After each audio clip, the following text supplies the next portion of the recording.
Je suis Julien Ross, 31 ans, un analyste en stratégie d'entreprise menant une vie réglée, remplie de feuilles de calcul et de rapports. Mais aujourd'hui, tout s'était arrêté.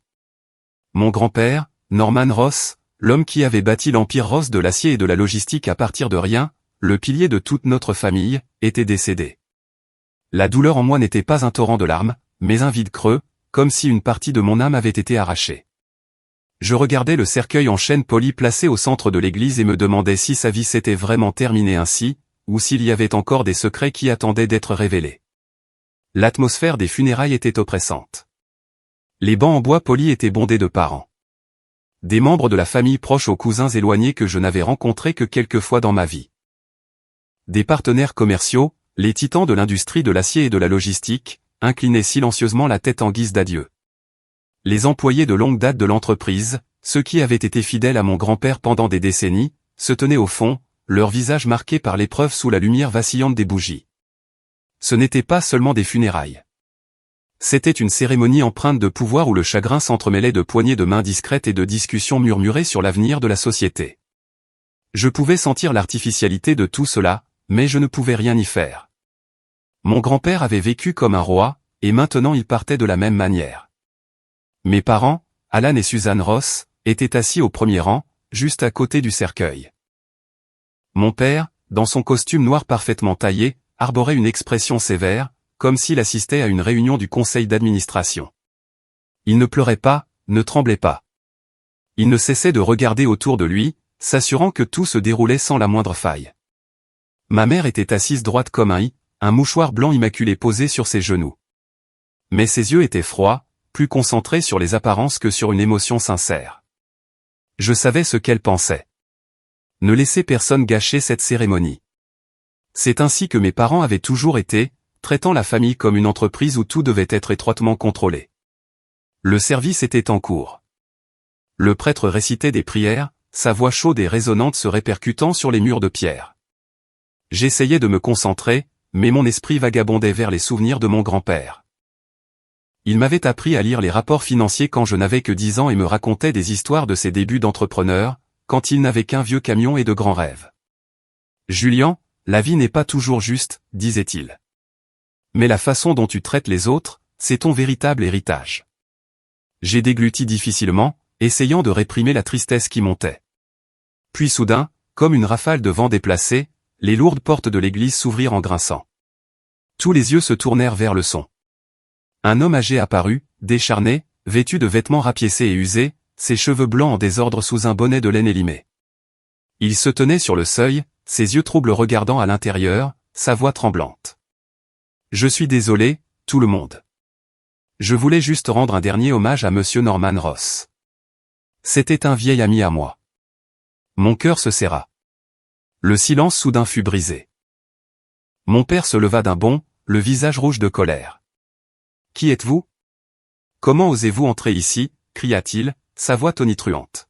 « Ce sont les funérailles de la famille Ross, pas un endroit pour les vagabonds. Êtes-vous venu mendier de l'argent ? Sortez. Ne souillez pas cet endroit. » Ma mère ne se leva pas, mais son regard était acéré comme un rasoir, scrutant le vieil homme de la tête aux pieds. Elle dit à ceux qui se trouvaient à proximité, assez fort pour que tout le monde l'entende, dégoûtant. « Comment quelqu'un comme ça ose-t-il se montrer ici ? Où est la sécurité ? Faites-le sortir. » Le reste de la famille se joignit rapidement à la curée, comme une meute de loups. L'oncle Grégory, le frère cadet de mon père, ricana. Oh, il a probablement pensé que c'était un événement caritatif. « Désolé, monsieur. Nous n'avons pas de monnaie aujourd'hui. » Tante Suzanne, la sœur de mon père, fit signe aux gardes de sécurité à la porte. « S'il vous plaît, faites-le sortir avant que quelqu'un ne prenne une photo et la publie sur les réseaux sociaux. La réputation de la famille ne peut pas être ternie de cette manière. » Mes cousins chuchotaient et gloussaient. « Regardez-le. Il doit mourir de faim. » Mais aujourd'hui, ce n'est pas le jour des aumônes. Le vieil homme baissa la tête, ses maigres épaules tremblant sous son manteau élimé. Il ne discuta pas. Il jeta seulement un regard profond dans l'église une dernière fois, comme pour essayer de mémoriser la vue du cercueil. Puis il se tourna pour partir en silence, ses pas lents. Mon cœur se tordit. Il y avait quelque chose chez ce vieil homme, ses yeux, son comportement, qui me semblait familier. Même si je ne l'avais jamais rencontré, les souvenirs de mon grand-père et de ses enseignements sur la façon de traiter les autres me revinrent en mémoire. Je ne pouvais pas laisser faire ça. Je sortis de mon banc et appelai le vieil homme pour qu'il s'arrête. Ma voix était calme mais ferme, coupant à travers le barrage d'insultes. Tout le monde me regarda, choqué. Ce sont les funérailles de mon grand-père, et personne n'a le droit de décider qui peut rester ou partir. Il veut seulement rendre hommage. C'est son droit. Mon père se retourna brusquement, les yeux flamboyants. Julian, qu'est-ce que tu crois faire? Te rends-tu compte du nombre de partenaires commerciaux qui sont assis là? Ne transforme pas les funérailles de ton grand-père en farce. Laisse-le partir immédiatement. Je l'ignorais et m'approchai du vieil homme. Je suis Julian Ross, le petit-fils de Norman, dis-je doucement. Quel est votre nom? Comment connaissiez-vous mon grand-père? Le vieil homme esquissa un léger sourire, son comportement étrangement calme. Je suis Peter Ross, et j'étais un ami de Norman d'il y a très longtemps. Peter Ross? Le nom me semblait familier, mais je ne pouvais pas le situer. J'acquiesçai sans insister. S'il vous plaît, venez dans la salle d'attente. C'est plus calme là-bas. Je l'emmenai, ignorant les regards stupéfaits et les chuchotements réprobateurs derrière moi. Ma mère siffla sèchement. Julian, qu'est-ce que tu fais? C'est une insulte à notre famille. Je ne me retournai pas. Dans la petite salle d'attente derrière l'église, j'achetai un sandwich et une bouteille d'eau au distributeur automatique. Reposez-vous ici. Je reviendrai après la fin des funérailles. Il hocha la tête, parlant peu, mais une étrange sensation s'agita en moi, comme si mon grand-père me murmurait quelque chose de l'au-delà. Les funérailles se poursuivirent, mais l'atmosphère était maintenant plus tendue que jamais. Les gens me regardaient bizarrement, comme si j'avais trahi la famille. J'étais assis là, écoutant les prières, mais mon esprit était avec le vieil homme. Pourquoi portait-il le nom de famille Ross? Cette question fit battre mon cœur plus vite, un mélange d'excitation et de malaise. Quand tout le monde fut parti et que l'église devint silencieuse, je retournai à la salle d'attente. Peter était toujours là, la bouteille d'eau à moitié vide. Ça va? Nous pouvons aller au cimetière pour visiter la tombe de mon grand-père maintenant si vous le souhaitez. Il hocha la tête et nous marchâmes le long du chemin de pierre jusqu'au cimetière derrière l'église. L'air était frais. Un léger vent bruissait dans les arbres, transportant l'odeur de la terre humide. Nous n'étions que nous deux à côté de la tombe de mon grand-père. La nouvelle pierre tombale gravée du nom de Norman Ross brillait dans la lumière déclinante de l'après-midi. Peter regarda la tombe, sa voix basse. Norman et moi, nous partagions un lien très étroit. Pas seulement des amis, mais plus que ça. Je me figeai. Mon cœur battait à tout rompre, comme si une porte vers le passé venait de s'entr'ouvrir en grinçant. Que voulez-vous dire? Quelle était exactement votre relation avec mon grand-père? Demandai-je avec urgence. Peter sourit tristement. Tu le sauras assez tôt, Julian. Mais pas encore. L'anxiété monta en moi, rendant le monde autour de moi flou. Les funérailles d'aujourd'hui n'étaient pas seulement une fin. C'était le début d'un secret bien plus grand. Nous sommes restés là, devant la tombe de mon grand-père. Deux étrangers réunis par un fil invisible. J'ai regardé Peter, le vieil homme fatigué, et je me suis demandé ce qui lui passait par la tête. Quant à moi, mes pensées étaient en plein tumulte. Nous n'avons rien dit de plus, nous sommes simplement restés en silence, chacun perdu dans son propre flot de pensées. L'air du cimetière était lourd, porteur d'un poids indescriptible, fait de regrets, de curiosité, et de la peur de ce qui allait arriver. L'après-midi déclinait, la faible lumière du soleil s'estompait progressivement, jetant une teinte rougeâtre sur les arbres environnants. Un vent froid se leva, balayant le cimetière vide, apportant l'odeur de la terre humide et des feuilles fanées. Je sentis les frissons s'infiltrer dans ma peau à travers ma fine veste de costume. Le cimetière ne comptait plus que quelques silhouettes éparses au loin. Les cris plaintifs des moineaux résonnaient comme une complainte de fin de journée.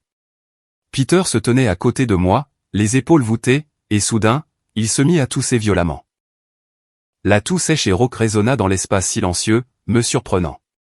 Il appuya ses mains sur ses genoux, son corps tremblant alors qu'il essayait de se stabiliser. Son visage était pâle, les rides profondes plus prononcées dans la lumière déclinante. Il était clair que sa santé était défaillante. Peut-être le résultat d'années d'errance, à endurer les éléments. Ça va? Vous n'avez pas l'air bien, demandai-je, la voix empreinte d'inquiétude, en m'approchant pour le soutenir. Peter fit un geste de la main, forçant un sourire. Je vais bien, Julian. Juste la vieillesse. Je devrais y aller maintenant. Merci pour aujourd'hui. Il me fit ses adieux, la voix faible mais résolue, puis se tourna pour partir. Son dos voûté et ses pas lents et traînants sur le chemin de gravier semblaient si solitaires dans le vaste cimetière. Le crépuscule approchait. Les ombres s'allongeaient et je réalisai soudain que ce vieil homme n'avait nulle part où aller. Pas de maison, pas de famille, juste le vent froid et la nuit à venir qui l'attendaient. Cette pensée me tordit le cœur. Mon grand-père avait autrefois parlé de vieux amis qui avaient tout perdu mais conservé leur dignité. Peter pourrait-il être l'un d'eux? Je ne pouvais pas le laisser partir comme ça. Sans plus réfléchir, je courus après lui, mes chaussures crissant bruyamment sur le gravier. Peter, s'il vous plaît, attendez un moment, appelai-je, ma voix portée par le vent. Il s'arrêta et se retourna, ses yeux troubles me regardant avec surprise. Avez-vous besoin de quelque chose d'autre? J'étais à bout de souffle, m'arrêtant devant lui. Vous ne pouvez pas partir comme ça. La nuit tombe et vous n'allez pas bien. Laissez-moi vous aider. Venez rester chez moi, au moins jusqu'à ce que vous vous sentiez mieux. C'est le moins que je puisse faire. Peter secoua la tête, un sourire triste revenant. Merci, mais ce n'est pas la peine. Je ne veux déranger personne. Je suis habitué à cette vie depuis longtemps, errant, libre. Une nuit dehors n'est rien. J'insistai, saisissant doucement sa manche, sentant le tissu usé sous mes doigts. Ce n'est pas de la pitié, Peter. C'est du respect. Vous avez dit que vous partagiez un lien profond avec mon grand-père, donc vous étiez son ami, et je ne peux pas abandonner l'ami de mon grand-père dans cet état, surtout juste après son décès.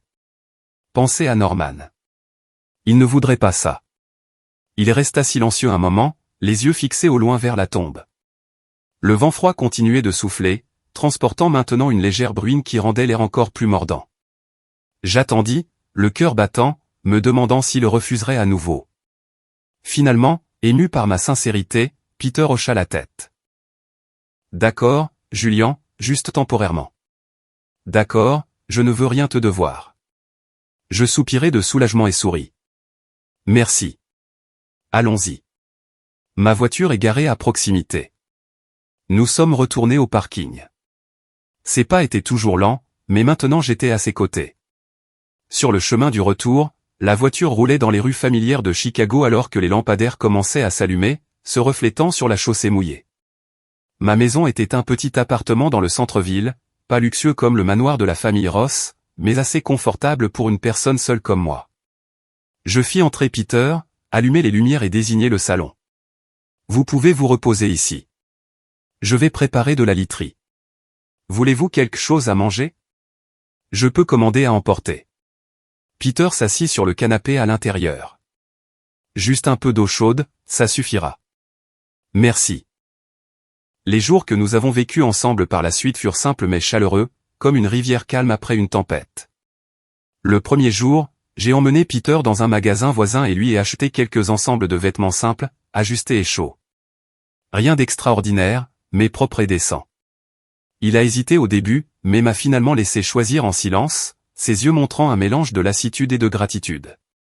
Chaque matin, je me levais tôt, préparais du café pour nous deux, et nous nous asseyions l'un en face de l'autre à la petite table de la cuisine. Au début, Peter parlait peu, ne répondant que lorsque je demandais, mais peu à peu, il s'ouvrit davantage. Je lui parlais de mon travail, des longues journées à analyser les stratégies d'entreprise, des chiffres secs mais puissants. Peter écoutait attentivement, ses yeux s'illuminant chaque fois que je mentionnais les affaires, comme si de vieux souvenirs refaisaient tranquillement surface. Un soir, après un simple dîner de sandwich et de salade, nous nous sommes assis sur le balcon, regardant la circulation en contrebas. Peter, que faisiez-vous avant de commencer à errer comme ça, demandai-je, curieux, mais en gardant un ton doux. Il gloussa doucement en sirotant son thé. Oh, Julian, j'étais autrefois dans le monde des affaires, tout comme toi. Stratégie à long terme, Jean, marché. Je savais tout ça. Mais j'ai réalisé que l'argent n'est pas tout. Parfois, on ne voit clairement que lorsqu'on a tout perdu. J'étais surpris. Vous avez de profondes connaissances. Pourriez-vous me donner quelques conseils? Mon entreprise rencontre des problèmes avec l'expansion du marché. Peter hocha la tête et à partir de là, de longues conversations commencèrent. Il analysait l'économie, comment lire les gens dans les négociations, les stratégies à long terme pour bâtir la confiance plutôt que les profits à court terme. Ces connaissances ne venaient pas des livres. Elles venaient de l'expérience réelle, pleine d'histoires vivantes. Tu vois, Julien, une entreprise solide n'est pas bâtie sur l'argent, mais sur les gens. Ton grand-père l'avait compris, bien que tout le monde ne l'ait pas saisi. J'écoutais mentalement, prenant des notes, et réalisais progressivement que Peter n'était pas un sans-abri ordinaire. Il avait un intellect vif et des aperçus profonds sur les affaires et la vie. Ces soirées me réchauffaient, comme si j'avais un membre de ma famille à mes côtés après avoir perdu mon grand-père. Mais mêlé à cela, il y avait de l'anxiété. Il n'avait toujours pas complètement révélé sa relation avec Norman. Chaque fois que j'essayais de demander, il changeait habilement de sujet, me rendant encore plus curieux. Une nuit, alors que la pluie crépitait contre la fenêtre, nous étions assis près de la fausse cheminée. Peter parla de ses années d'errance. J'ai tout eu un jour, tu sais, mais j'ai choisi de tout quitter. La vie m'a appris que la vraie connexion ne vient pas du sang, mais du respect mutuel. Ces paroles m'ont fait réfléchir. Un lien subtil se formait en moi, comme si cette relation avait été arrangée par mon grand-père il y a longtemps. Il avait dit un jour, Julien, parfois la vie met sur ton chemin les personnes dont tu as besoin. Peter était-il cette personne? Je m'allongeais dans mon lit, écoutant sa faible toux venant du salon, et je me demandais quand le secret serait révélé. Cette anxiété rendait mon sommeil agité, comme l'attente d'une tempête approchante. Les jours suivants se sont déroulés dans une paix fragile, mais ma curiosité grandissait régulièrement. J'essayais de ne pas le presser de questions, craignant que cela ne mette Peter mal à l'aise, mais chaque conversation ressemblait à une pièce de puzzle révélant un peu plus de son passé. Il parlait de ses voyages errants à travers diverses villes et des gens qu'il avait rencontrés, des hommes d'affaires prospères aux autres errants comme lui. La vie nous apprend beaucoup de choses, Julien, dit-il un après-midi alors que nous étions assis près de la fenêtre à regarder la pluie tomber. Parfois, il faut tout perdre pour se retrouver. Ces paroles résonnaient, me rappelant mon grand-père, qui soulignait toujours la valeur des gens par rapport à l'argent. Je commençais à sentir que Peter était un pont vers mon grand-père, une partie de son héritage que je n'avais jamais connu. Puis, une semaine après les funérailles, le téléphone sonna dans l'appartement silencieux. Je préparais le café du matin, l'arôme chaud remplissant l'air, lorsque l'avocat appela. Monsieur Julien Ross, ici le cabinet d'avocat à Rove. La lecture du testament de Monsieur Norman Ross est prévue pour demain matin à 10 h à notre bureau du centre-ville de Chicago. Tous les membres de la famille sont tenus d'être présents. Sa voix était sèche et professionnelle, comme s'il lisait un rapport financier. Je confirmais que je serais là et raccroché.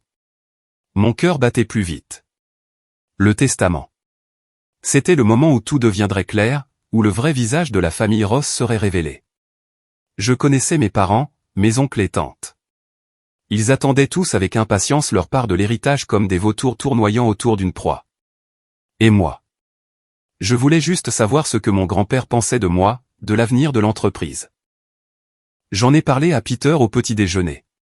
Il était assis en face de moi, tenant sa tasse de thé, écoutant sans m'interrompre. Alors, demain tu y vas, dit-il calmement. J'acquiesçai, essayant de cacher mon anxiété. Ce sera probablement tendu.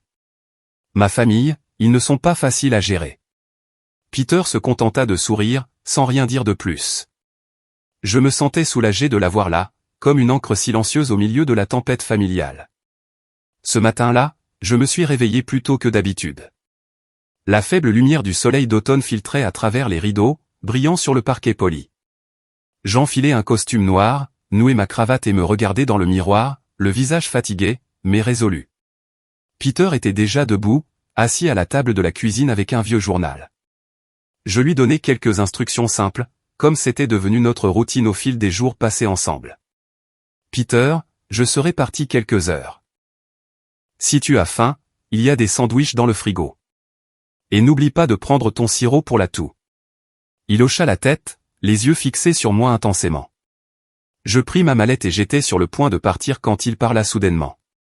Julien, puis-je venir avec toi? Je me figeai, ma main se resserrant inconsciemment sur la poignée de la porte. Un éclair de surprise me traversa. Voulait-il m'accompagner à la lecture du testament de ma famille? Peter n'offrit aucune explication.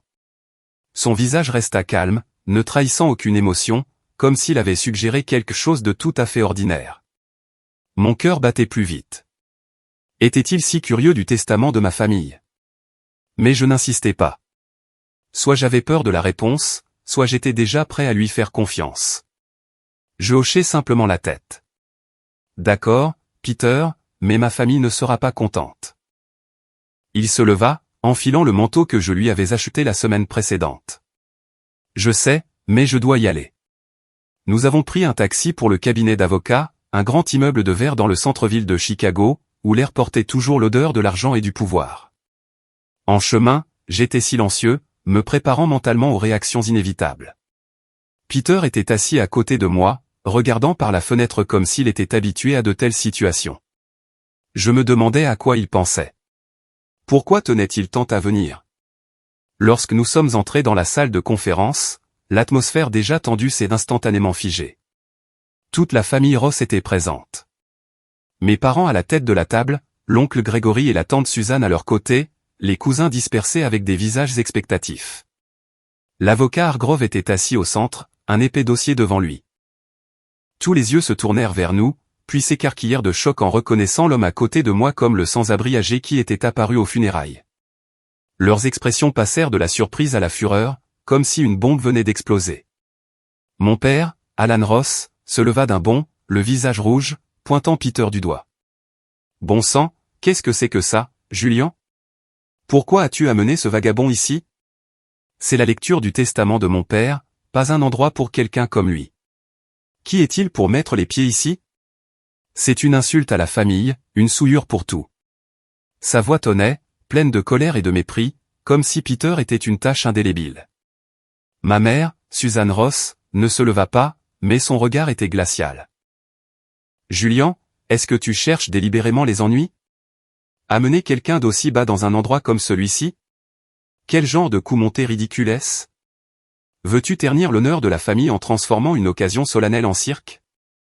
C'est honteux. » Sa voix était stridente, pleine d'insinuations, comme si j'étais un traître.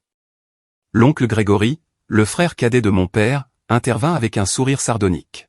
« Oh, notre cher neveu s'est attiré l'attention avec de nouveaux amis. Quel est l'intérêt d'amener ce vieil homme ici pour monter un drame touchant? C'est une procédure légale sérieuse, pas un film hollywoodien bon marché. Penses-tu que nous allons t'applaudir? » Il ricana, regardant Peter de la tête aux pieds avec dédain. Tante Suzanne, la sœur de mon père, ajouta, exactement, Julian. Tu transformes tout en une blague. Lui? Un sans-abri? Qu'est-ce qu'il fait ici? Où penses-tu que le testament inclut une part pour les mendiants? C'est risible. Elle secoua la tête, son ton dégoulinant de moquerie. Mes cousins étaient sans retenue, lançant des remarques venimeuses. Le cousin Marc chuchota bruyamment, regardez ça.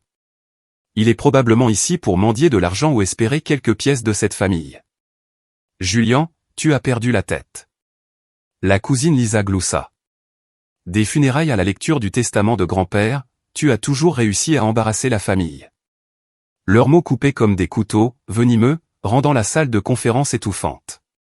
Au milieu de la vague de critiques et de mépris, Peter se tenait silencieusement à côté de moi, ne réagissant ni ne se défendant. Son regard était calme, comme si les mots n'avaient rien à voir avec lui. Il ne tremblait pas, ne baissait pas la tête. Il se tenait droit, les mains pendantes, comme une statue de pierre dans une tempête. J'admirais ce sang-froid, mais mon cœur battait la chamade. Pourquoi ne disait-il rien? Quel était le secret qui attendait? Finalement, l'avocat Hargrove prit la parole, sa voix coupant à travers le chaos. Mesdames et messieurs, en vertu des dispositions légales, tant que la personne nommée dans le testament y consent, la présence de Monsieur Peter Ross est tout à fait légale. Nous devrions procéder pour éviter de perdre du temps. La salle entière tomba instantanément dans le silence. Moi aussi, je me figeai un instant. Le nom de Peter était dans le testament, une chose que même moi je ne savais pas auparavant. Les yeux de la famille brillaient toujours de colère, mais maintenant mêlés de confusion, car ils réalisaient que sa présence n'était pas une coïncidence. Dans ce bref instant, il semblait que le temps dans la pièce s'était étiré. Personne ne parlait, personne ne bougeait, juste des yeux se croisant puis s'évitant rapidement, comme si chaque personne réévaluait en privé ce qu'elle avait toujours tenu pour acquis. Peter resta immobile à côté de moi, son comportement anormalement calme, complètement détaché de la tension qui se propageait dans la pièce.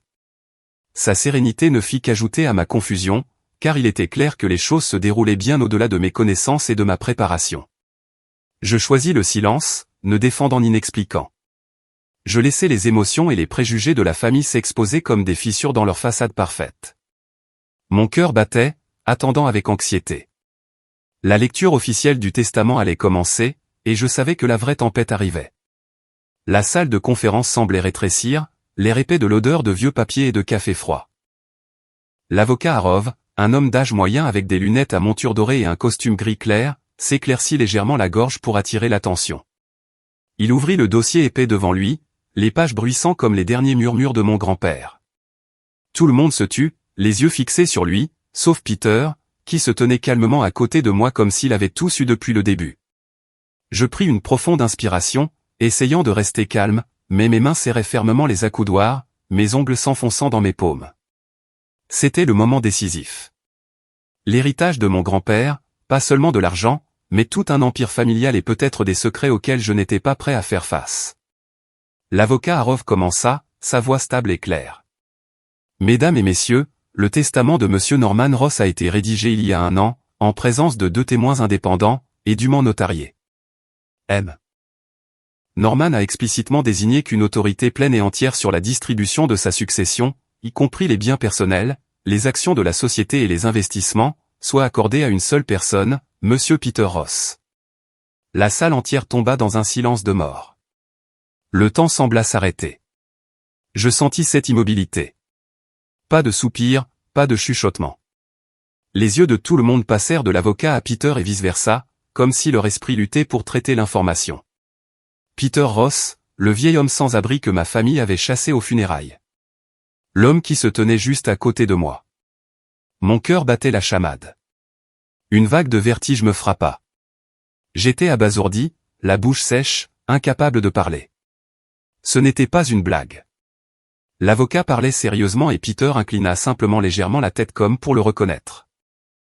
La famille Ross était sous le choc, leur visage déformé par l'incrédulité. Mon père, allant, ouvrit la bouche pour parler, mais la referma, les yeux exorbités. Ma mère, Suzanne, serra son mouchoir jusqu'à ce que ses articulations blanchissent. L'oncle Grégory marmonna, mais qu'est-ce qui se passe? Qui est ce type, Peter Ross? Tante Suzanne secoua la tête frénétiquement comme pour se débarrasser d'un cauchemar. Mes cousins se regardèrent, la bouche bée de confusion. La tension était si épaisse que je pouvais entendre mon propre cœur battre. Boum, boum, comme des tambours de guerre avant la bataille. À ce moment, Peter s'avança pour faire face à ma famille. Il se tenait droit, ses yeux troubles brillant maintenant d'une force tranquille. Je suis Peter Ross, dit-il, sa voix profonde et résolue. Le frère biologique cadet de Norman Ross. J'ai quitté la famille il y a des décennies, choisissant ma propre voie. Mais mon frère Norman ne m'a jamais oublié. Et maintenant, conformément à ses souhaits, je vais procéder à la distribution de sa succession. Ces mots explosèrent dans mon esprit comme une bombe. Frère biologique. Mon grand-père avait un frère. Pourquoi n'en avais-je jamais entendu parler? Était-ce pour cela qu'il avait insisté pour venir avec moi? Je regardais Peter. Le lien invisible de nos jours passés ensemble me semblait maintenant plus clair que jamais. Mais mêlé à cela, il y avait de l'anxiété. Que allait-il annoncer ensuite? Peter ouvrit le dossier, sa voix stable, comme s'il lisait un rapport d'affaires plutôt qu'un testament qui allait changer le destin de toute une famille. Conformément aux souhaits de mon frère Norman Ross, je vais maintenant annoncer la distribution de la succession. Premièrement, Julian Ross, le petit-fils de Norman, héritera du contrôle opérationnel total de Ross Steel & Logistics. Cela inclut les actions de contrôle, l'autorité de prise de décision stratégique et tous les actifs liés à l'entreprise. Je me figeais, hérité du contrôle total. Moi, un analyste en stratégie d'entreprise, dirigeant l'empire que mon grand-père avait construit. La joie mêlée de peur m'envahit. Mais Peter n'avait pas fini. Cependant, il y a une condition. Julian doit gérer directement l'entreprise pendant les 5 prochaines années. Il ne peut pas vendre, transférer ou déléguer le contrôle à un autre membre de la famille. Pendant cette période, toutes les décisions stratégiques majeures doivent être consultées et supervisées par moi, Peter Ross. Si une condition est violée, l'héritage sera immédiatement révoqué, et la totalité des actions de contrôle sera transférée à une fiducie gérée par moi. Ces paroles me firent trembler. La supervision par Peter. Lui, le frère perdu de vue depuis longtemps, serait le gardien de l'héritage de mon grand-père. Je le regardai, et il me fit un léger signe de tête, comme pour me rassurer, mais la famille réagit différemment. Le silence initial fit place au chaos. L'atmosphère de la pièce se brisa comme un ballon trop gonflé piqué par une aiguille. Mon père, Alan, perdit complètement le contrôle. Il frappa du poing sur la table, le bruit sec surprenant tout le monde. Qu'est-ce que c'est que cette manipulation? C'est une falsification de testament. Peter Ross est le frère de mon père. Comment peut-il le prouver? Et Julian, mon propre fils, profitant de la faiblesse de mon père pour s'emparer de l'héritage. C'est un complot. Je n'accepterai pas ce testament. Son visage était rouge, les veines saillantes sur son cou, la voix tremblante de rage. Je regardais mon père, le cœur tordu. Il était autrefois quelqu'un que je respectais, mais maintenant sa cupidité était pleinement exposée. Ma mère, Suzanne, resta plus froide, mais ses mots étaient tranchants comme des couteaux. C'est absolument absurde. Je rejette la légalité de toute cette décision. C'est un montage honteux, une insulte à la famille Ross, un sans-abri, frère ou non, osant décider de notre succession. Julian, tu étais au courant, n'est-ce pas? Tu t'es rangé de son côté pour trahir la famille. Son regard me balaya, plein de déception et de haine, me faisant sentir poignardé. Mes oncles et tantes se joignirent à l'unisson, les voix se chevauchant dans le chaos. L'oncle Grégory se leva, pointant Peter du doigt. Je nie la relation de sang. Comment peut-il prouver qu'il est le frère? C'est une fraude. J'exige que cette lecture soit interrompue immédiatement. Tante Suzanne cria. Appelez nos propres avocats maintenant. Nous ne pouvons pas laisser cela continuer. Un sans-abri sorti de nulle part apparaît soudainement pour diviser la fortune des Ross. C'est ridicule. Mes cousins ne se retinrent pas, m'attaquant ouvertement. Le cousin Marc ricana. Julian, tu es un traître qui s'allie à un étranger pour voler l'héritage. Tu penses que tu le mérites? Nous sommes une famille et tu nous as vendus. Lisa ajouta, exactement. Il a dû conspirer avec ce vieil homme depuis des lustres, prenant tout pour lui. Nous ne laisserons pas passer ça. Au milieu de cette tempête, l'avocat Harov fut forcé d'élever la voix pour dominer le bruit. Mesdames et messieurs, s'il vous plaît, calmez-vous. Le testament a été exécuté légalement avec une documentation complète, des témoins et une vérification médicale de la bonne santé mentale de Monsieur Norman lors de la signature. Il ne peut pas être annulé par des réactions émotionnelles. Tout litige doit passer par les tribunaux. Mais la famille Ross n'écoutait pas. Mon père se leva, nous pointant du doigt, Peter et moi. Nous allons poursuivre. Nous demandons au tribunal d'invalider ses droits de distribution et de dépouiller Julian de son héritage. Ce n'est pas fini. Tout le monde acquiesça, les yeux remplis d'hostilité. Peter resta silencieux, mais je sentis sa force. Il n'avait pas besoin de discuter car la vérité était de son côté. La lecture du testament se termina dans une tension extrême. Les gens partirent, mais deux camps opposés s'étaient clairement formés à partir de ce moment. L'un était ma famille, pleine de colère et de manigance, et l'autre était Peter et moi, debout dans l'œil du cyclone. Je le regardais, le cœur battant toujours. Tu es le frère de mon grand-père. Il hocha la tête. Oui, Julian, et maintenant nous devons les affronter. Sur le chemin du retour, ma tête bourdonnait de pensées. Hérité de l'entreprise, avec des conditions de supervision. Je me souvins que mon grand-père avait dit un jour, un véritable héritage est une responsabilité, pas un pouvoir. Était-ce son dernier test? L'anxiété ne diminua pas car je savais que la bataille ne faisait que commencer. Nous étions assis dans le taxi qui roulait dans les rues animées de Chicago. Mais à l'intérieur du véhicule, c'était silencieux comme une tombe. Peter était assis à côté de moi, regardant par la fenêtre avec des yeux lointains, tandis que j'étais plongé dans un tourbillon de pensées chaotiques. Aucun de nous deux ne dit un mot pendant le long trajet. Seul le ronronnement du moteur et le faible klaxon des voitures lointaines. L'atmosphère était lourde, comme un nuage noir suspendu au-dessus de nos têtes. Pourtant, étrangement, ce n'était pas tendu.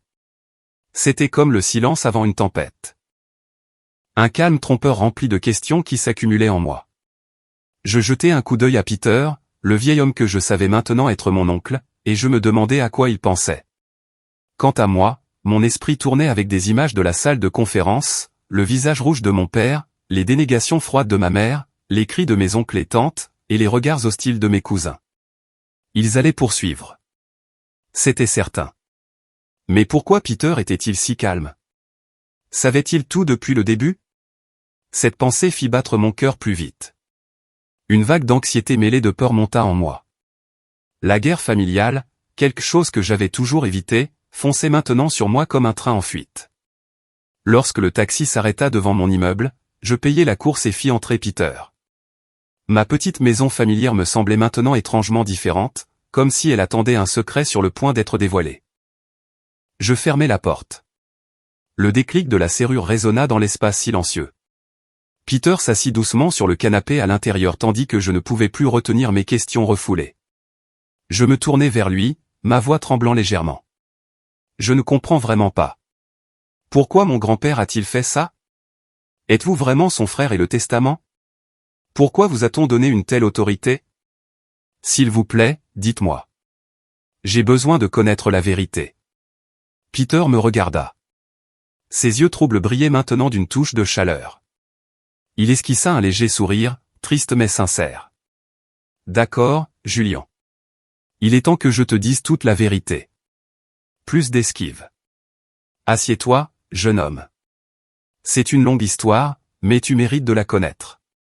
Je m'assis en face de lui, le cœur battant comme des tambours de guerre. L'atmosphère de la pièce se réchauffa grâce à la douce lueur de la lampe de table, mais l'anxiété flottait toujours dans l'air. Peter prit une profonde inspiration, comme pour rassembler des souvenirs d'un passé lointain. Puis il commença à parler, sa voix profonde et lente, me guidant dans un vieux livre poussiéreux.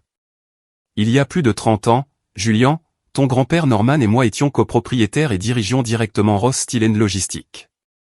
À l'époque, l'entreprise n'était qu'un petit atelier d'acier en périphérie de Chicago, pas l'empire qu'elle est aujourd'hui. Norman était le président, incarnant la force et la décision, tandis que j'étais vice-président, principalement responsable de la stratégie à long terme.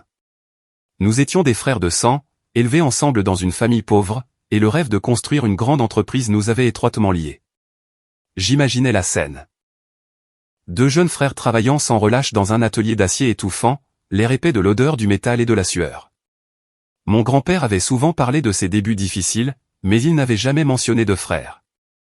Pourquoi? Peter continua. J'étais le planificateur, Julian. La plupart des décisions critiques qui ont aidé l'entreprise à se développer et à survivre aux moments difficiles provenaient des stratégies que j'ai développées. Nous sommes passés d'un petit atelier à une chaîne d'approvisionnement logistique, signant des contrats avec des acteurs majeurs de l'industrie sidérurgique. Les nuits blanches à calculer les risques et à prévoir les marchés. C'était mon travail. Norman me faisait entièrement confiance. Nous étions comme deux roues sur la même machine. Sa voix devint plus profonde, comme s'il entrait dans une partie plus sombre. Mais un conflit majeur a éclaté. Nous étions en profond désaccord sur la voie à suivre.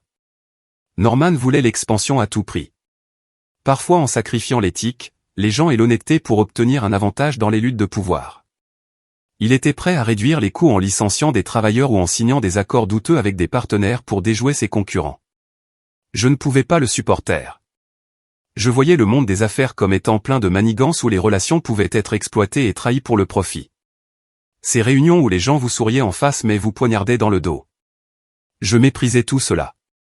J'écoutais, le cœur battant. Mon grand-père n'était donc pas toujours l'homme parfait que j'avais imaginé. Peter fit une pause, buvant de l'eau, les yeux lointains, comme s'il revivait les souvenirs. Je me suis disputé avec Norman de nombreuses fois. Nous ne pouvons pas construire sur des mensonges, lui disais-je. Mais Norman disait que c'était la loi de la survie. Finalement, j'ai décidé de tout laisser derrière moi. J'ai démissionné, j'ai renoncé à tous mes droits et avantages, et je suis parti. J'ai accepté une vie sans statut ni richesse pour garder ma liberté. Je suis devenu un errant, vivant ici et là avec juste un sac à dos et des pensées libres. J'étais abasourdi. Peter, le vice-président d'une grande entreprise, choisissant le sans-abrisme. Pourquoi n'êtes-vous pas resté pour vous battre? Demandai-je, la voix tremblante. Il sourit tristement. Parce que j'ai réalisé, Julian, que le statut peut être perdu du jour au lendemain, mais que le caractère ne se révèle que lorsqu'il n'y a plus rien pour le cacher. Ces années de sans-abrisme me l'ont appris. J'ai rencontré à la fois les côtés sombres et vrais des gens, les riches qui me méprisaient, mais aussi les pauvres qui partageaient leur pain. J'ai dormi sous des ponts, mendié au coin des rues, et observé le monde d'en bas. C'était la vraie liberté, non liée par l'argent ou le pouvoir. J'ai appris à vivre en n'ayant besoin de rien d'autre que de moi-même. Ces souvenirs peignaient un tableau. Un jeune Peter quittant un bureau luxueux, marchant dans une nuit pluvieuse de Chicago, le manteau trempé mais le cœur léger. L'anxiété en moi montait. Ce n'était que le début. Peter poursuivit. Plus tard, Norman a réalisé son erreur. Il m'a cherché de nombreuses fois, me persuadant de revenir dans l'entreprise, mais j'ai fermement refusé. J'ai seulement accepté de donner des conseils discrets en cas de besoin lors de réunions secrètes dans des cafés de bord de route ou par des lettres manuscrites. Je ne voulais pas retourner dans ce tourbillon. Puis il parla de leur dernière rencontre, sa voix s'étranglant légèrement. 1 an avant sa mort, Norman est venu me voir une dernière fois. Il était fragile, mais ses yeux étaient toujours vifs. « Peter, je vais bientôt partir, a-t-il dit. J'ai besoin que tu évalues objectivement chaque membre de la famille qui est digne de porter l'héritage que j'ai construit toute ma vie. » J'ai été surpris, mais j'ai accepté.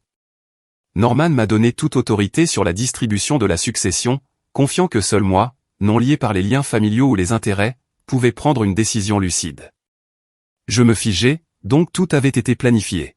« Alors, votre apparition aux funérailles ?» chuchotai-je, la voix brisée. Peter hocha la tête. « Pas une coïncidence, Julian. C'était le test final. Je me suis présenté aux funérailles pour observer, pour voir les réactions de chacun. Qui me chasserait? Qui m'accepterait? Et tu as bien choisi. Je t'observais discrètement depuis longtemps grâce au rapport discret de Norman. Tu étais le seul à ne pas être aveuglé par le pouvoir. » Ces paroles me firent trembler. Les funérailles, où je m'étais avancé pour le défendre, avaient été un test. Mon grand-père avait tout orchestré par l'intermédiaire de Peter. L'anxiété monta, mêlée d'émotions. « Grand-père, il me faisait confiance à ce point ?» demandai-je, des larmes coulant. Peter posa une main sur mon épaule. « Oui, et maintenant tu dois le prouver. » L'histoire s'est prolongée tard dans la nuit, riche de détails vivants du passé. J'écoutais, imaginant mon grand-père et un jeune Peter se disputant au bureau. Peter errant sous la pluie, Norman rencontrant secrètement son frère. Chaque détail construisait le drame, faisant battre mon cœur. Ce n'était pas seulement le passé. C'était la clé de l'avenir. Et je savais que la bataille à venir avec la famille serait plus féroce que jamais. Les jours qui ont suivi la lecture du testament se sont déroulés dans un calme trompeur, comme l'accalmie avant une tempête.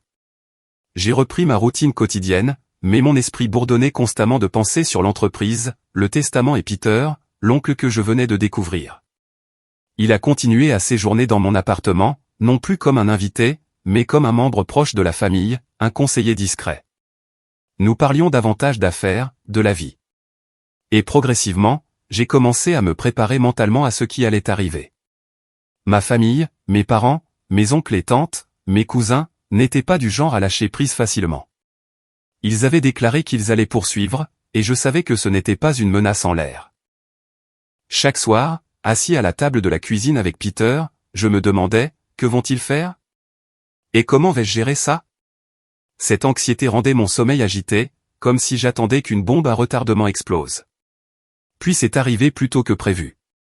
À peine 2 semaines après la lecture du testament, par un matin maussade avec une légère bruine, la sonnette a retenti. J'ai ouvert la porte pour trouver un huissier de justice, le visage impassible sous une casquette trempée. Il m'a tendu une épaisse enveloppe portant clairement le sceau du tribunal.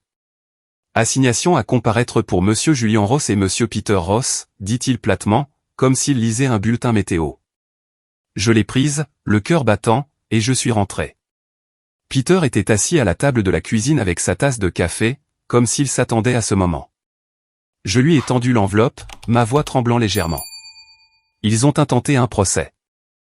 Les plaignants sont mes parents ainsi que l'oncle Grégory, la tante Suzanne et les cousins. Peter a ouvert l'enveloppe, a parcouru les documents et a hoché la tête calmement. Je le savais. C'était inévitable. Il ne montrait aucune panique, aucune colère, juste un sang-froid comme s'il lisait un vieux rapport d'affaires. J'ai ressenti un frémissement de surprise, mais pas de panique. Je l'avais anticipé d'après les histoires que Peter racontait sur le passé de la famille. Ils avaient toujours considéré le pouvoir comme tout et maintenant ils se sentaient dépossédés. Quelles sont les accusations ? Demandai-je en m'asseyant en face de lui. Peter a fait glisser les papiers. Falsification de testament, mise en doute de la capacité mentale de Norman et affirmation que je suis un imposteur. Ils veulent invalider toute la distribution. J'ai parcouru le langage juridique sec, teinté de venin. Peter Ross, imposteur. Julian Ross, exploitant Monsieur Norman Ross. Mon cœur s'est tordu. C'était ma famille. Les gens qui m'avaient serré dans leurs bras quand j'étais enfant, se retournant maintenant contre moi comme des ennemis. Mais Peter a posé une main sur mon épaule. Ne t'inquiète pas, Julian. Ce procès ne concerne pas les émotions. C'est là que la vérité et la loi parleront d'elles-mêmes. Nous allons nous préparer. Dans les jours qui suivirent, Peter me guida comme un mentor. Il sortit de sa vieille valise des dossiers préparés des années à l'avance. Preuves de liens de sang, procès-verbaux de réunions familiales, lettres manuscrites de mon grand-père. Norman avait tout prévu, dit-il, la voix chaude et stable. Il savait comment la famille réagirait, alors il a préparé des preuves irréfutables. Nous avons passé des heures à examiner les documents, les dossiers médicaux prouvant la bonne santé mentale de mon grand-père lors de la rédaction du testament. Des témoins, l'ancien avocat, même le journal personnel de mon grand-père. Peter a insisté, reste calme, Julian. Ils attaqueront sur le plan émotionnel, mais nous avons la loi. C'est un test de ta détermination. J'ai hoché la tête, mais l'anxiété montait en moi. J'imaginais le procès. Les regards hostiles de la famille, les accusations sévères de leur avocat. As-tu peur du procès à venir ? Demandai-je un soir alors que la pluie tombait contre la fenêtre.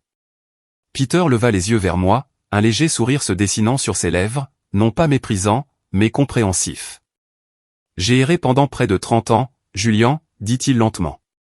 J'ai perdu tout ce que les gens considèrent comme important il y a longtemps. Comparé à cette époque, un procès qui ne dure qu'un jour n'est rien. Il fit une pause, son regard devenant plus sérieux en me regardant droit dans les yeux. Mais tu es différent. Tu ne les affrontes pas seulement. Tu entres dans une position dont beaucoup dépendront. L'entreprise a besoin de toi, lucide et stable. Ne laisse pas la peur te faire oublier ce que tu défends. Le jour du procès est arrivé sous un ciel gris de Chicago. Le vent coupant comme un couteau. Le palais de justice fédéral du centre-ville, un majestueux bâtiment en granit avec des colonnes imposantes et des couloirs en marbre. Je portais un costume noir, la cravate bien nouée, le cœur battant en entrant dans la salle d'audience.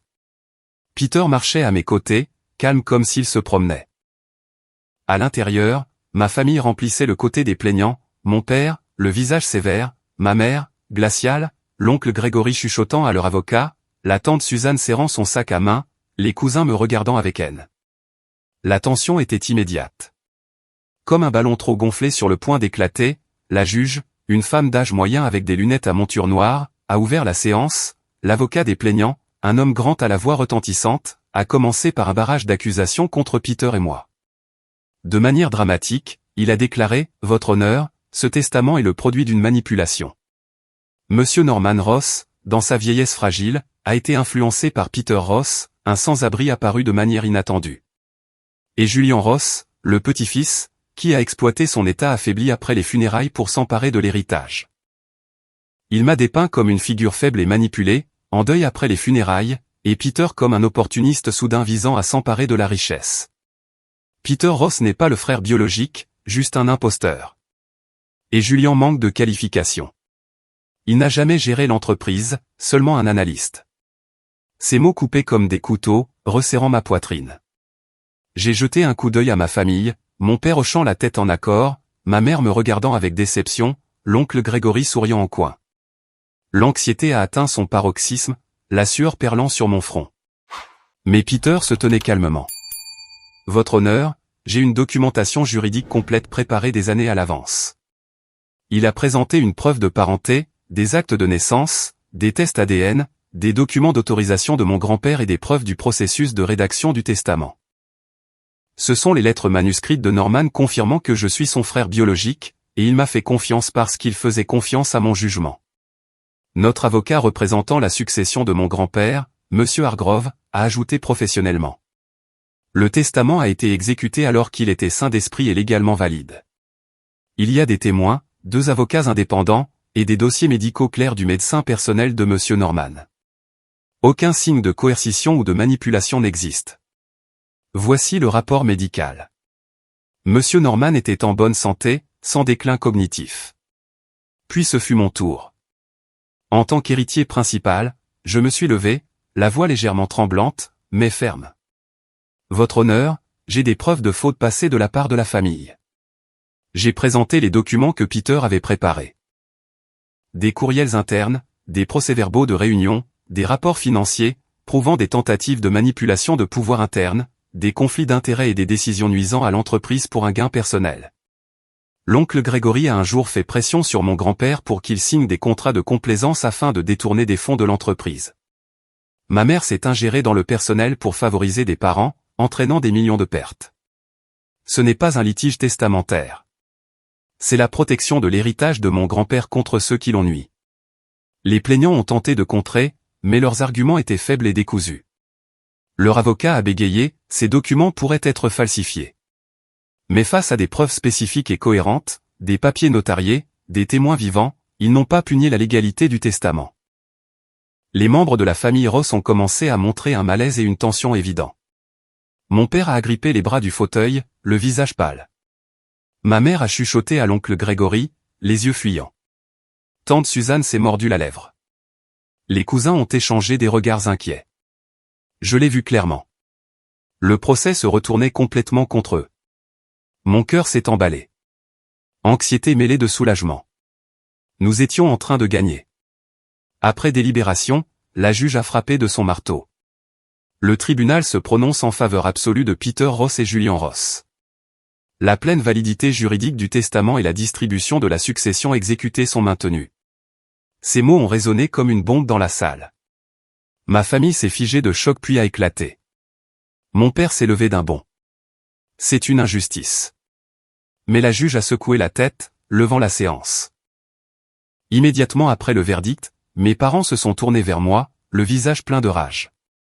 Mon père a dit à voix haute, la voix tremblante. « Julian, à partir d'aujourd'hui, nous te renions. Tu n'es plus notre fils. » Ma mère a ajouté froidement. « Tu as choisi de te ranger du côté d'un étranger. Ne reviens jamais. » Mes oncles, tantes et cousins ont exprimé un ressentiment amer. L'oncle Grégory m'a traité de traître. Tante Suzanne s'est détournée. Nous ferons appel. Les cousins m'ont regardé comme un ennemi. Je suis resté silencieux, acceptant la rupture comme le prix à payer pour avoir choisi la vérité. Mon cœur souffrait, mais je ne ressentais aucun regret. Sur le chemin du retour, la pluie tombait toujours, mais mon cœur était plus léger. La bataille juridique était terminée, mais je savais que les blessures familiales mettraient beaucoup plus de temps à guérir. L'anxiété s'est maintenant déplacée vers l'inquiétude pour l'avenir. L'entreprise m'attendait avec Peter à mes côtés. Mais au fond de moi, je sentais la force de mon grand-père à travers Peter, à travers le testament, à travers ce test final. Les semaines qui ont suivi le procès se sont écoulées au milieu d'un flot fastidieux de formalités juridiques, comme une rivière lente qui ne pouvait être arrêtée. J'ai signé des piles de documents, rencontré l'avocat Hargrove pour finaliser le transfert de pouvoir, et progressivement tout est devenu officiel. Ross Steel & Logistique, l'empire que mon grand-père avait bâti à partir de rien, était maintenant à moi. Je me souviens de mon premier jour en entrant dans le bureau du PDG, la pièce spacieuse avec son bureau en chêne poli, le portrait de mon grand-père accroché au mur, et la vue sur la scintillante rivière Chicago sous le soleil. Mon cœur battait la chamade. Non pas de joie, mais à cause de la pression immense. Les initiés m'observaient de près. Les cadres supérieurs chuchotaient dans mon dos, se demandant si le petit-fils héritier avait ce qu'il fallait. Les partenaires externes appelaient sans cesse, sondant comme des faucons, attendant une opportunité. J'avais l'impression d'être au bord d'une falaise, le vent hurlant, où un seul faux pas pouvait entraîner toute l'entreprise dans l'abîme. Mais Peter était là, me rappelant, lentement mais sûrement, Julian. Ne te précipite pas. Les plus impatients sont généralement ceux qui attendent que tu trébuches. Au début, j'ai invité de manière proactive Peter à revenir dans l'entreprise dans un rôle officiel. Nous nous sommes assis à notre café familier près de la maison, l'arôme chaud de l'espresso remplissant l'air, et j'ai parlé directement. Tu devrais revenir en tant que vice-président ou tout autre titre que tu souhaites. C'est la reconnaissance que tu mérites pour tout ce que tu as contribué. L'entreprise a besoin de toi, de l'esprit stratégique sur lequel mon grand-père s'appuyait autrefois.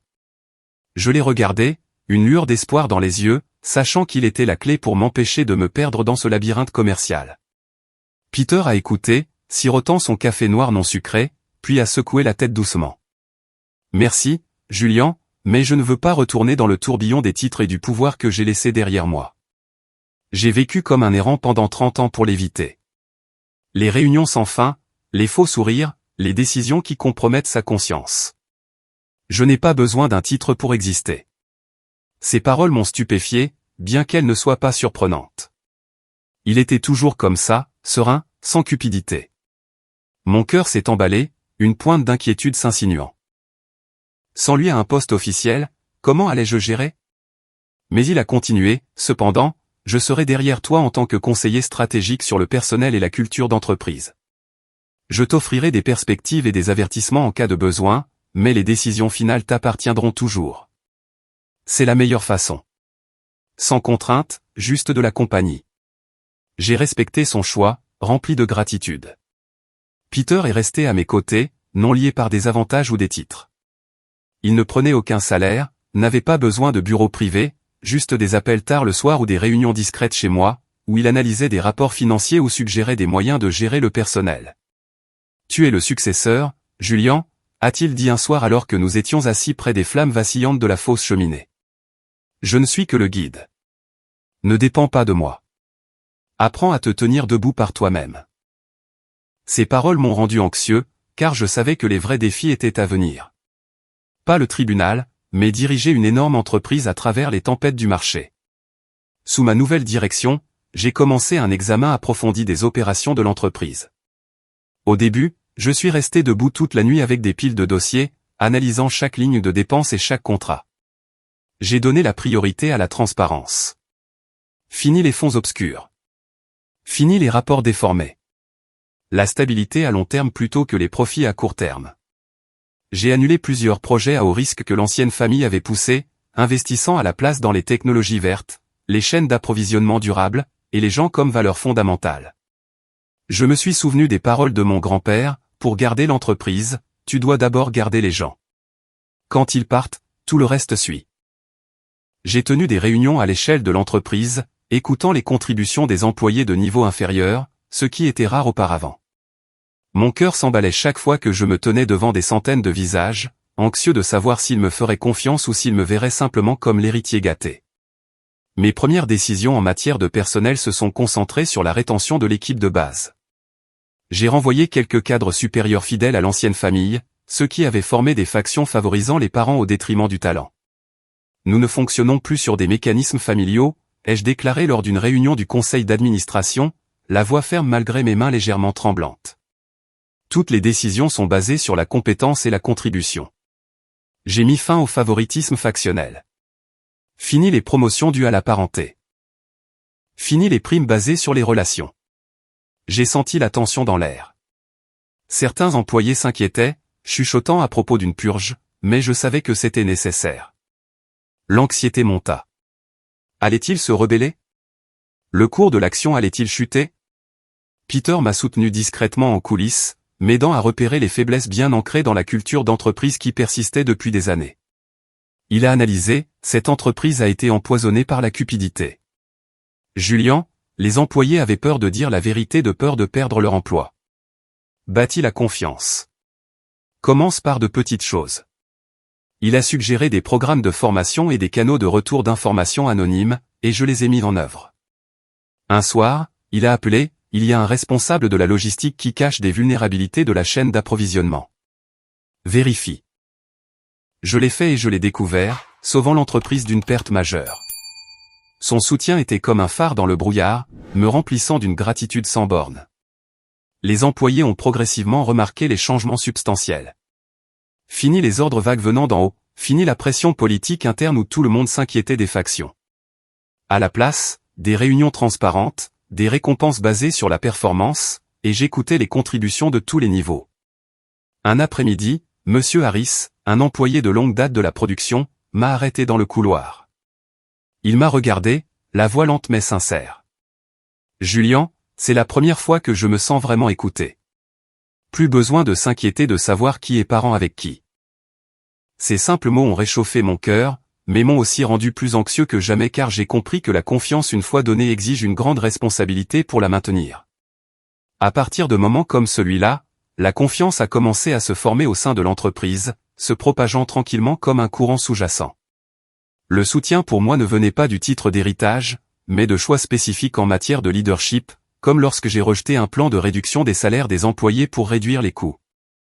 À la place, j'ai optimisé les opérations pour conserver à la fois les gens et l'efficacité. Ross Steel & Logistics est entré dans une nouvelle phase de départ, ni pas accent grave ni ostentatoire, mais plus stable et plus clairement dirigé que jamais. Les cours de l'action se sont stabilisés, les partenaires ont signé de nouveaux contrats, et la presse a écrit sur la renaissance sous une jeune direction. Mais je savais que des défis subsistaient. Des marchés volatiles, une concurrence féroce. Les premiers mois sous ma direction se sont déroulés comme un rêve lucide, rempli de petites mais significatives réalisations. Les revenus ont progressivement augmenté. Les employés souriaient davantage dans les couloirs, et les réunions n'étaient plus aussi tendues qu'auparavant. Je commençais à me sentir plus confiant, comme si mon grand-père, quelque part, me tapait sur l'épaule en signe d'encouragement. Peter continuait à servir de conseiller stratégique. Nos conversations tard le soir m'aidaient à voir la stratégie à long terme plus clairement. Tu te débrouilles bien. Le cours de l'action de l'entreprise augmente régulièrement, a-t-il dit un après-midi alors que nous étions assis sur le balcon du bureau, regardant la circulation en contrebas dans les rues de Chicago. Mais ne sois pas complaisant. Le succès attire toujours l'envie. Ces paroles étaient un avertissement vague, faisant battre mon cœur. J'ai hoché la tête, mais intérieurement je pensais que l'ancienne famille avait perdu le procès. Ils n'oseraient plus rien faire, n'est-ce pas? J'avais tort. Alors que l'entreprise commençait à se redresser et à croître régulièrement, les ventes du premier trimestre dépassant les prévisions de 12%, le cours de l'action augmentant doucement, l'ancienne famille a refusé d'accepter la défaite. Ils ont discrètement lancé des efforts de sabotage comme des ombres rôdant dans l'obscurité. Au début, je ne l'ai pas remarqué, juste de petits signes, comme un article dans un journal financier local titré « Nouvelle direction chez Ross Steel, talent ou chance héritée ». L'article exagérait les risques internes, insinuant que je manquais d'expérience et que l'entreprise cachait des problèmes financiers. Je l'ai lu le cœur battant, me demandant qui avait divulgué l'information. Puis des rumeurs se sont répandues sur les forums de l'industrie. Des messages anonymes sont apparus sur les divisions internes chez Ross Steel avec des détails fabriqués sur des départs massifs d'employés. J'ai senti l'anxiété monter comme un courant sous-jacent. Ce n'était pas que des rumeurs. Certains membres de l'ancienne famille étaient en contact avec des initiés mécontents. J'ai découvert cela lorsqu'un cadre intermédiaire, autrefois fidèle à l'oncle Gregory, a soudainement démissionné et emporté des documents sensibles. Il a semé la division par des courriels anonymes aux employés. La nouvelle direction licencie du personnel. L'entreprise est sur le point de s'effondrer. Lors des négociations pour un contrat de fournisseur majeur, des informations ont été perturbées. Quelqu'un a divulgué des données déformées, faisant douter le partenaire de notre transparence. J'étais assis dans mon bureau, serrant fermement le téléphone, et écoutant les rapports de l'équipe. Monsieur Julian, le contrat risque d'être retardé. Ils disent avoir entendu dire que nos affaires internes sont en plein chaos. Ils se sont même liés avec des concurrents. J'ai appris cela par une source fiable. Mon père, Alan, avait rencontré un représentant de Steel Dynamics, un rival majeur, dans un bar discret. Ils ont fourni des documents internes sélectivement modifiés, déformant délibérément la vérité. Un ancien rapport financier modifié pour faire croire que nous cachions des vulnérabilités ou des courriels internes sortis de leur contexte pour prouver mon incompétence. Ces documents ont été diffusés secrètement, semant le doute parmi les partenaires. Un matin, j'ai ouvert mon courriel pour voir un article du Wall Street Journal. Ross Steele face à une crise de leadership. Mon cœur s'est emballé, la sueur froide perlant. Ce n'était pas un hasard. C'était une campagne délibérée de personnes qui étaient autrefois mon sang. Sous cette vague d'attaques secrètes, l'entreprise est entrée dans une phase turbulente. De nombreux clients et partenaires sont devenus prudents, retardant les collaborations. Un contrat logistique majeur a été reporté indéfiniment, citant la nécessité d'un examen plus approfondi. Le cours de l'action a chuté de 8% en seulement 2 semaines. Les actionnaires ont paniqué, appelant sans arrêt « Julian, que se passe-t-il ? L'entreprise est-elle stable ?» Certains employés craignaient un avenir incertain, chuchotant pendant les pauses « Si le nouveau patron ne tient pas le coup, que nous arrivera-t-il ?» Bien que j'ai anticipé ce scénario grâce aux avertissements de Peter, la réalité me tenait toujours éveillé d'anxiété. J'étais assis seul au bureau tard le soir, fixant les graphiques boursiers rouges sur l'écran, me demandant « Ai-je la force de résister à cela ? Où l'ancienne famille gagnera-t-elle ?» Peter m'a rassuré lors d'une réunion urgente à la maison. Il était assis en face de moi, la voix calme comme toujours. « Julian, reconstruire un empire n'est jamais sans épines. Ces coups sont le véritable test de ton métal. Ils sont désespérés parce qu'ils savent que tu fais ce qu'il faut. Ne panique pas, agis. » Ces paroles étaient comme un médicament, ralentissant mon cœur qui s'emballait. Ensemble, nous avons élaboré une contre-stratégie claire. Premièrement, retrouver les fuites d'informations. J'ai formé une équipe interne pour vérifier les courriels, les appels et suivre les individus mécontents. Deuxièmement, renforcer la légalité des contrats. L'avocat Hargrove a été rappelé pour rédiger des clauses de confidentialité plus strictes. Troisièmement, être proactif et transparent avec les principaux partenaires. J'ai décidé de tenir des réunions en ligne partageant publiquement des données réelles pour étouffer les rumeurs. J'ai exécuté étape par étape comme une bataille silencieuse, coupant les liens internes. Après l'enquête, nous avons découvert 3 employés liés à l'ancienne famille. Un cousin éloigné qui avait été favorisé par le passé. Je les ai appelés au bureau, la voix ferme mais pas dure. À partir d'aujourd'hui, Ross Steele n'est plus votre place. Ils sont partis et j'ai ressenti de l'anxiété en signant les lettres de licenciement, mais je savais que c'était nécessaire. Puis, j'ai publié publiquement des données vérifiées. J'ai tenu une conférence de presse en ligne présentant les rapports financiers réels pour prouver la stabilité. Les rumeurs répandues ces derniers jours sont toutes fabriquées, ai-je dit, le cœur battant mais la voix stable. Nous sommes transparents et voici les preuves. Avec les actionnaires, je me suis engagé personnellement, appelant les principaux pour expliquer chaque étape. Nous sommes plus forts que jamais. Faites-moi confiance. Les attaques secrètes se sont progressivement effondrées. Les campagnes de dénigrement ont perdu leur effet à mesure que la vérité émergeait. Les articles négatifs ont été réfutés avec des données. Les partenaires sont revenus signer des contrats après avoir vu la transparence. Un partenaire majeur, auparavant hésitant, m'a envoyé un courriel « Merci pour votre franchise, Julian. Continuons notre partenariat. » Le cours de l'action a commencé à se redresser. Les actionnaires ont soupiré de soulagement. Les employés ont chuchoté « Notre nouveau patron a vraiment ce qu'il faut. » Voyant le vent tourner, j'ai réalisé que le moment de la contre-attaque était proche. Mon cœur battait d'excitation. Plus de peur, mais du frisson. La vraie bataille entrait dans sa phase décisive. Peter a souri quand je lui ai dit « Tu vois, la vérité gagne toujours. Maintenant, prépare-toi pour le coup de grâce. » J'ai hoché la tête, prêt. Dans les nuits qui ont suivi, j'ai planifié, imaginant comment renverser la situation. L'ancienne famille avait joué salement. C'était maintenant à mon tour de défendre l'héritage de mon grand-père avec justice. Nous avons commencé notre contre-attaque de manière calculée, non pas bruyante comme des disputes publiques, mais en frappant discrètement chaque maillon essentiel. Peter et moi étions assis dans mon bureau à la maison tard un soir, la douce lueur de la lampe de bureau éclairant la pile de vieux dossiers qu'il avait sortis de sa valise en cuir usé. Il les avait gardés pendant des années. Des documents que mon grand-père lui avait confiés ou qu'il avait rassemblés lors de ses sessions de conseil discrètes. Il est temps de les utiliser, dit Peter, sa voix profonde et résolue. Mon cœur s'accéléra alors qu'il me tendait les vieux dossiers un par un, liés aux décisions douteuses de la période où mes parents, oncle et tante s'étaient profondément ingérés dans les opérations de l'entreprise. Je me souviens clairement de ce moment. Peter ouvrant un épais dossier jauni et pointant les lignes densément écrites. Regarde ici, Julian. En 2015, ton père Alan a fait pression sur Norman pour qu'il signe un contrat de fourniture d'acier avec une société écran appartenant à l'oncle Gregory. Ils ont transféré 2 millions de dollars sous couvert de frais de consultation, mais c'était en fait un conflit d'intérêts puisque l'entreprise était secrètement détenue par la famille. Norman le savait, mais il était sous la pression des liens familiaux. J'ai parcouru le document, la poitrine serrée. Les chiffres, les signatures, les courriels internes, tout était clair, mais auparavant caché sous le voile des décisions familiales. J'imaginais mon grand-père assis seul dans son bureau, soupirant face aux exigences de ses enfants, et je me demandais pourquoi il ne m'en avait pas parlé plus tôt. L'anxiété monta.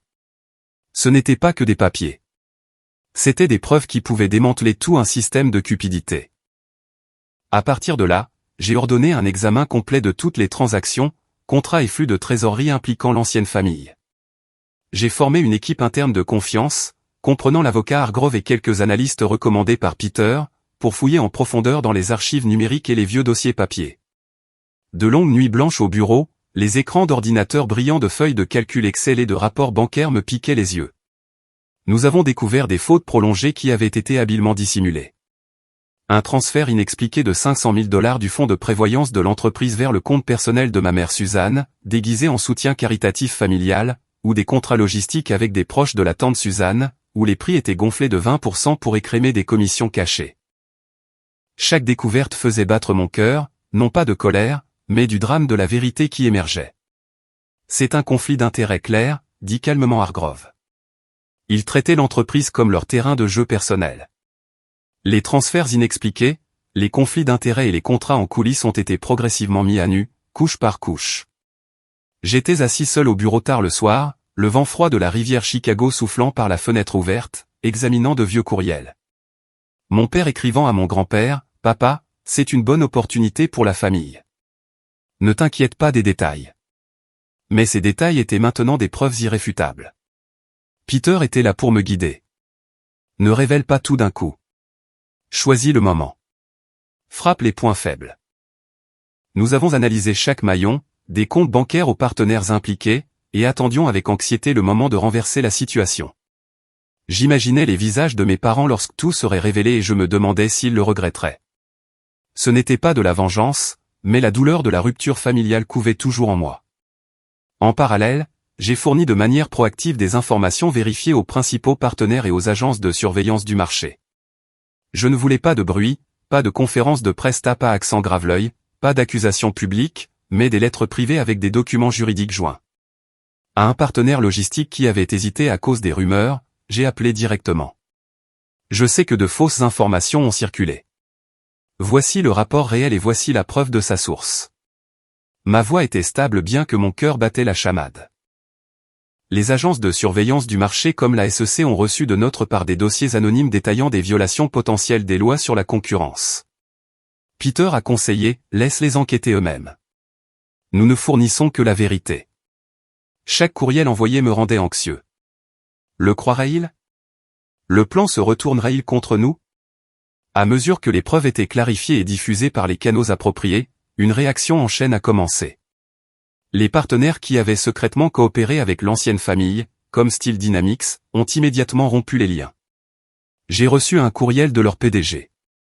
Nous ne voulons aucune association avec un manque de transparence. Annuler l'accord avec effet immédiat. Les plans de sabotage se sont effondrés maillon par maillon. Un fournisseur s'est retiré d'un contrat. Une banque a gelé les comptes connexes pour enquête. J'étais assis, surveillant cela sur l'écran, le cœur battant comme si je regardais un thriller. Peter sourit faiblement. Tu vois, ils ont creusé leur propre tombe. L'excitation monta, non pas de la joie du malheur des autres, mais parce que la justice se déroulait. La réputation de mes parents, oncles et tantes a chuté rapidement. Les médias et les cercles financiers ont collectivement remis en question leur véritable rôle dans les contrats douteux passés et les décisions opaques. Un article du Financial Times. Ancien dirigeant de Ross Steel soupçonné de manipulation interne. De nouvelles preuves émergent. Je l'ai lu le cœur lourd. Mon père, autrefois quelqu'un que j'admirais, maintenant qualifié de cupide par tout le monde. Une série d'affaires personnelles a pris fin. Le cabinet de conseil de l'oncle Grégory a perdu des contrats majeurs. Le fonds d'investissement de la tante Suzanne a vu des retraits de capitaux. Certains actifs ont été temporairement gelés pour examen. Leur villa de vacances en périphérie de Chicago a été scellée. Les flux de trésorerie familiers provenant d'investissements cachés ont été coupés. Pour la première fois, ils ont vraiment fait face à une crise financière. Je le savais de sources éparses. Mon père a dû vendre sa voiture de luxe prisée pour gérer ses dettes tandis que ma mère appelait discrètement de vieux amis, baissant la voix pour implorer de l'aide. Le simple fait d'imaginer cette scène me serrait la poitrine, mais je me suis forcé à rester lucide. Ce n'était pas de la vengeance, mais la conséquence inévitable des choix qu'ils avaient faits il y a longtemps. L'ancienne famille est passée d'une attaque agressive à la panique et à la perte de contrôle. Ils ont commencé à se blâmer les uns les autres par des courriels divulgués auxquels mon équipe a eu accès par des voies légales. L'oncle Grégory a réprimandé mon père. Tu avais promis que ce plan était infaillible. Et maintenant? Tante Suzanne a chuchoté à un cousin, c'est de la faute de Julian, ce traître. Ils ont pris des décisions hâtives, essayant de renouer avec d'anciens partenaires pour ne rencontrer que le silence ou engageant de nouveaux avocats pour des appels. Mais leurs arguments étaient décousus, exposant des failles de plus en plus indéniables, comme un vieux contrat déterré prouvant des violations des lois antitrust. J'ai observé tout le processus avec clarté, assis au bureau avec Peter, surveillant les nouvelles et les rapports. Ce n'est pas de la vengeance, lui ai-je chuchoté. C'est le résultat inévitable des choix qu'ils ont faits il y a longtemps. Peter hocha la tête. Exactement. Ton grand-père serait fier. À ce stade, le vent avait complètement tourné et l'effondrement de l'ancienne famille n'était plus une possibilité, mais une fatalité. J'ai reçu un appel de l'avocat. Il négocie un règlement, mais il est trop tard. Mon cœur s'est emballé d'anxiété, d'excitation à l'idée que l'entreprise était en sécurité, mais de tristesse face à la perte de la famille. La contre-attaque était silencieuse mais efficace, comme une partie d'échecs que nous avions gagnée par la vérité et la patience. Les jours qui suivirent se sont déroulés dans un calme trompeur, comme le calme après la tempête. L'atmosphère au sein de l'entreprise s'est progressivement stabilisée, comme un navire qui a traversé la tempête et trouvé des mers calmes. Les revenus ont recommencé à augmenter. Le cours de l'action s'est redressé et les employés chuchotaient à propos d'un véritable nouveau départ. J'étais assis dans mon bureau, regardant la rivière Chicago scintiller sous le soleil de l'après-midi et je me demandais si tout était vraiment terminé. Peter était là, comme d'habitude, assis sur le vieux canapé avec une tasse de thé chaud. « Que penses-tu qu'ils feront ensuite » demanda-t-il calmement. Je secouai la tête. Peut-être qu'ils abandonneront, mais je n'en suis pas sûr. L'anxiété s'insinuait toujours, pas la peur, mais l'attente d'une fin que je ne pouvais pas encore imaginer. Puis ils sont venus, par un matin maussade avec une légère bruine, lorsque Chicago semblait enveloppé de brouillard. La sonnette du bureau a retenti et ma secrétaire a annoncé « Monsieur Julian, vos parents et quelques membres de la famille attendent dans la salle de conférence. » Mon cœur se serra. Eux, les personnes qui avaient autrefois été ma famille, qui m'avaient serré dans leurs bras quand j'étais enfant, étaient maintenant des étrangers après toutes les batailles. Je pris une profonde inspiration et entrai dans la salle de conférence, Peter me suivant silencieusement, sa présence un soutien solide. Mes parents étaient assis à la tête de la table, flanqués de l'oncle Grégory et de la tante Suzanne. Mes cousins se tenaient dispersés, les visages fatigués. Fini l'arrogance ou la vivacité d'antan. Seul l'épuisement et le malaise subsistaient après une série de défaites. Mon père, Alan, autrefois grand et autoritaire, était maintenant voûté, avec des cernes sous les yeux. Ma mère, Suzanne, n'avait plus son regard froid. À la place, l'inquiétude était gravée dans de nouvelles rides. L'oncle Grégory chuchota quelque chose à la tante Suzanne, la voix tremblante comme s'il s'accrochait à un dernier lambeau de sang-froid. Ils sont arrivés fatigués et épuisés. Mon père parla le premier, la voix lente et dépourvue de l'ancien ton autoritaire. Julian, j'ai eu tort. Je ne chercherai plus d'excuses. Il baissa la tête, évitant mes yeux. Ce que nous avons fait, répandre des rumeurs, te mettre la pression, nous associer à des concurrents, tout cela venait de la peur et de l'égoïsme. Je pensais protéger la famille, mais j'essayais seulement de garder le contrôle. Maintenant, je comprends que c'est allé trop loin. Ma mère continua, les mains jointes, la voix tremblante. Je sais que ces excuses arrivent trop tard. Je sais que certaines choses ne peuvent pas revenir comme avant. J'espère juste que tu sais que je le regrette.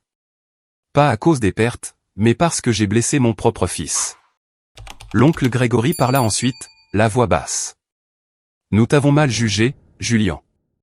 Nous pensions tout savoir, mais nous ne voyons qu'à travers nos propres peurs. Si nous pouvions revenir en arrière, nous n'aurions pas choisi cette voie. Mes cousins à l'arrière dirent peu de choses, hochant simplement la tête en silence, les yeux remplis de malaise et de fatigue, comme des gens se réveillant d'une longue chaîne d'erreurs. Personne ne demanda rien de plus. D'autres mots semblaient inutiles. J'écoutais en silence, les voyant comme des personnes usées par leur propre ambition et leur peur de perdre le pouvoir. Mon père, l'homme qui m'avait appris à nouer une cravate quand j'étais enfant, avait maintenant l'air vieilli, les mains tremblant alors qu'il serrait son verre d'eau. Ma mère, qui m'avait réconforté après des disputes, avait maintenant les yeux rouges d'inquiétude financière. L'oncle Grégory et la tante Suzanne, qui avaient plaisanté avec moi lors des réunions de famille, étaient maintenant pâles, leurs vêtements n'étant plus impeccables. J'imaginais leur nuit récente, sans sommeil à cause des actifs gelés, des réputations en chute libre, des appels d'anciens amis qui se détournaient. Mon cœur souffrait, non pas de colère, mais de pitié. Ils avaient autrefois été des piliers, mais l'ambition les avait réduits à des ombres d'eux-mêmes. L'anxiété monta. Pouvais-je pardonner? Y avait-il un retour en arrière possible? Après un lourd silence, je parlais. La voix calme mais résolue. Maman, papa, oncle, tante, cousin, j'ai tout entendu. Je pris une profonde inspiration. Je n'ai jamais cherché la vengeance. Je n'ai jamais voulu ça. Je ne veux pas continuer ce cycle de ressentiment dans la famille. Je regardais autour de la pièce les visages familiers maintenant fatigués. Tout ce que je veux, c'est vivre ma propre vie sans combat ni envie. Je suis fatigué des combines, des mensonges et des trahisons. Ma voix ralentit. Cette entreprise, l'héritage de grand-père, n'est pas à se disputer. Elle est à construire.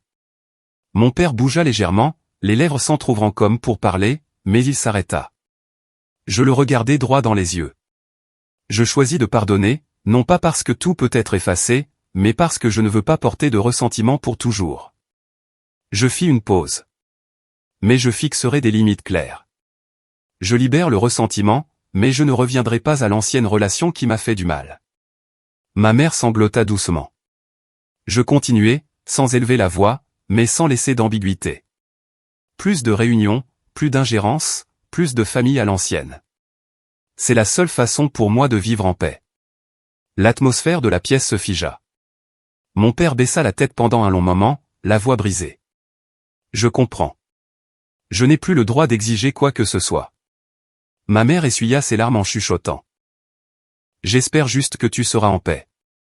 C'est suffisant. L'oncle Grégory murmura comme pour lui-même. C'est peut-être la fin que nous avons choisie. Personne ne dit plus rien. Ils se levèrent et partirent en silence sans se retourner. Je restai immobile, regardant leur silhouette s'estomper derrière les portes vitrées, le cœur battant lentement d'une profonde tristesse, mais plus déchiré. Peter s'avança, la main sur mon épaule, la voix profonde et stable. Tu as fait la chose la plus difficile. Il continua lentement. Le pardon n'est pas une faiblesse. C'est la force de quelqu'un qui n'est plus contrôlé par le passé. J'acquiesçai. L'anxiété persistait quant à savoir s'il changerait vraiment. Mais je savais une chose. Cette décision était nécessaire. Pour clore un vieux chapitre et avancer sans regarder en arrière. À partir de ce moment, je me suis entièrement consacré au développement de Ross Steel & Logistics, conformément au véritable souhait de mon grand-père. Fermement engagé sur la voie de la durabilité et de la transparence. Fini les décisions à court terme pour le profit. J'ai investi dans les technologies vertes, développé des chaînes d'approvisionnement respectueuses de l'environnement et donné la priorité au bien-être des employés. À chaque réunion, je rappelais à l'équipe, nous construisons pour l'avenir, pas pour le prochain trimestre. L'entreprise a connu une forte croissance, avec un chiffre d'affaires en hausse de 20% la première année. Mais plus important encore, les employés étaient fiers de leur lieu de travail. Je m'asseyais souvent seul dans l'ancien bureau de mon grand-père, regardant son portrait et chuchotant, « Je fais comme tu le souhaitais ». L'anxiété demeurait. Les marchés sont toujours volatiles. Mais c'était maintenant l'anxiété de l'espoir, pas de la peur. Peter a continué à m'accompagner en tant que conseiller discret, non directement impliqué, mais toujours là lorsque j'avais besoin d'une perspective claire. Il ne venait pas au bureau tous les jours, juste des appels tardifs ou des réunions dans un café au bord de la rivière où il analysait la stratégie de sa voix chaude et profonde. « Que penses-tu d'une expansion en Asie ?» demanda-t-il un jour, et j'écoutais, apprenant de son expérience. Au fil du temps, j'en suis venu à considérer Peter comme un deuxième grand-père, non pas par le sang, mais par la confiance et les valeurs partagées. Il m'a appris le caractère, comment traiter les autres sans attendre de gain.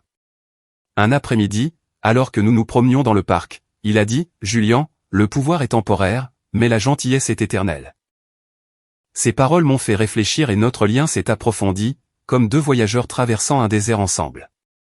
Une décision majeure que j'ai prise a été d'allouer une part stable des bénéfices à la construction d'une maison de retraite gratuite nommée d'après Norman Ross et Peter Ross. C'était une façon de clore le passé et de rendre quelque chose de bon. L'idée a émergé lors d'une réunion financière. En regardant les chiffres des bénéfices, j'ai pensé aux personnes âgées comme Peter que j'avais rencontrées dans la rue, sans nulle part où aller. Nous allons construire un endroit pour eux, ai-je annoncé à l'équipe.